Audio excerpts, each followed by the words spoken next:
मशरिक वुस्ता में पिछले 24 घंटे किसी रोलर कोस्टर से कम नहीं रहे। हालात इतनी तेजी से बदले हैं कि दुनिया भर की नज़रें इसी खित्ते पर जम गई हैं। हम आज के इस जायजे में बिल्कुल गैर जानिबदार रहते हुए इन तमाम अहम और पेचीदा जोग्राफियाई तब्दीलियों को समझने की कोशिश करेंगे। कोई साइड लिए बगैर सिर्फ और सिर्फ हक़ाइक़ की बुनियाद पर देखेंगे कि ग्राउंड पर असल में क्या चल रहा है। तो चलिए सीधा हक़ाइक़ की तरफ चलते हैं। इस सारे हंगामे को समझने के लिए हमने इसे 5 हिस्सों में तकसीम किया है।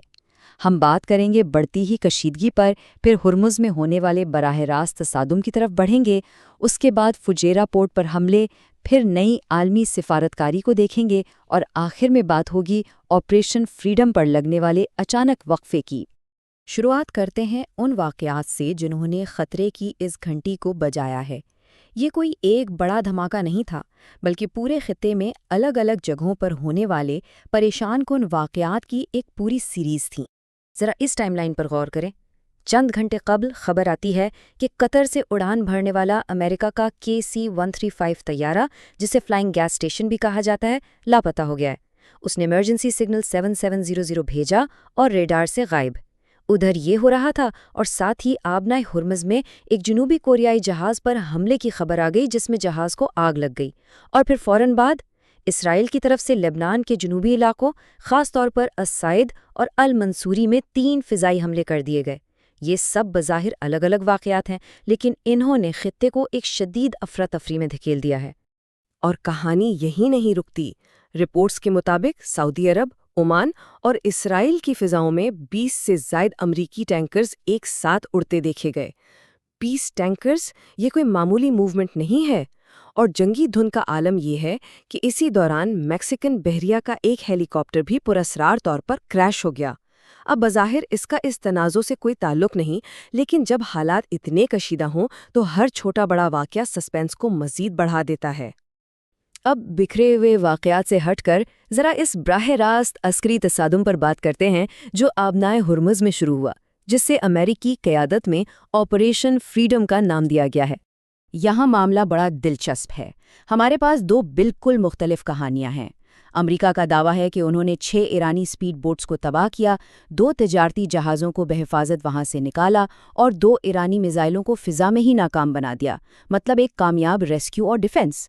लेकिन दूसरी तरफ ईरान की खबर रसा एजेंसी तस्नीम के मुताबिक अमेरिका ने किसी स्पीड बोट पर हमला नहीं किया, बल्कि ओमान से आने वाले 2 छोटे सिविलियन कार्गो जहाज़ों को निशाना बनाया, जिसमें 5 आम शहरी मारे गए। हम यहाँ कोई साइड नहीं ले रहे, लेकिन ज़रा सोचिए ग्राउंड पर सूरत हाल कितनी पेचीदा है कि दोनों फरीक़ैन एक ही वाक़े की बिल्कुल मुतज़ाद तस्वीर पेश कर रहे हैं।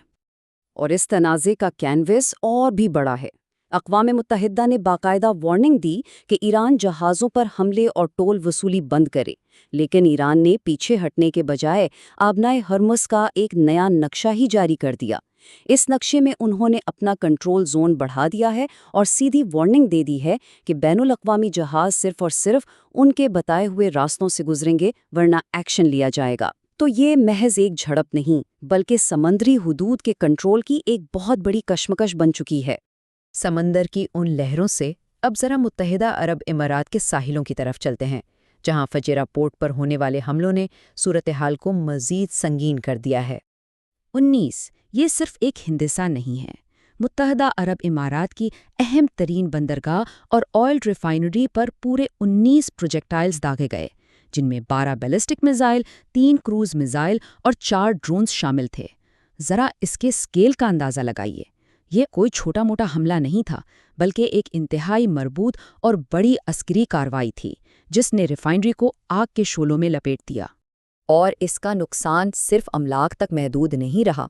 इस अफसोसनाक वाक़ये में 3 भारतीय शहरियों की जान चली गई, जिस पर पाकिस्तान और भारत दोनों की तरफ से शदीद मज़म्मत देखने को मिली।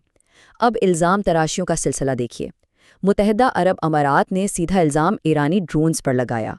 जवाब में ईरान ने सख्ती से तरदीद की और उल्टा अमेरिका पर इल्ज़ाम लगा दिया कि ये धमाके शायद अमेरिकी कार्रवाई का ही नतीजा हों। तो असल जिम्मेदार कौन है, ये अभी तक एक बड़ा मामला है। अब जबकि अस्करी कशीदगी अपने अरूज पर है, तो जाहिर है कि बंद कमरों में सफारतकारी का बाजार भी गर्म होगा। आइए देखते हैं कि आलमी सतह पर क्या जोड़ तोड़ हो रहा है।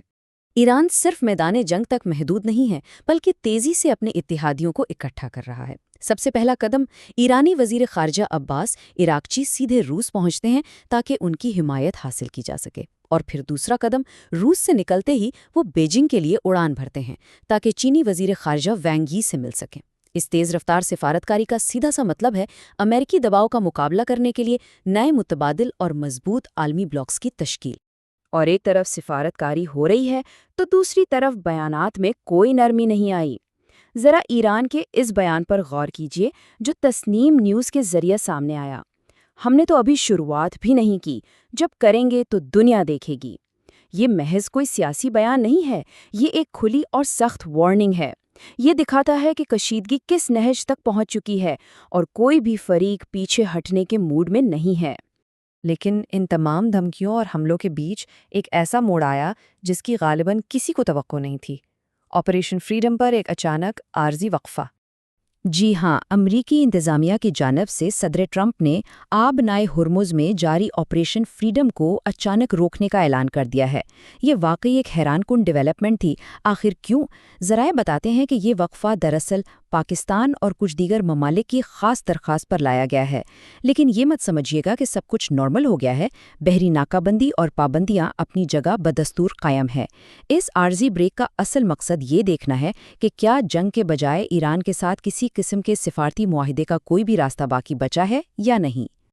اور اسی بات پر ہم ایک بہت ہی اہم سوال کے ساتھ اس جائزے کو سمیٹتے ہیں۔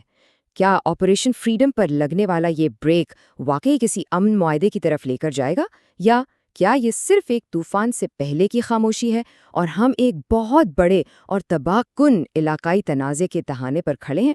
اس کا حتمی جواب تو آنے والا وقت ہی دے گا۔ ہم ان حالات پر نظر رکھیں گے تاکہ حقائق منوعان ہم سب تک پہنچتے رہیں۔ اس تجزیے کا حصہ بننے کے لیے بہت شکریہ۔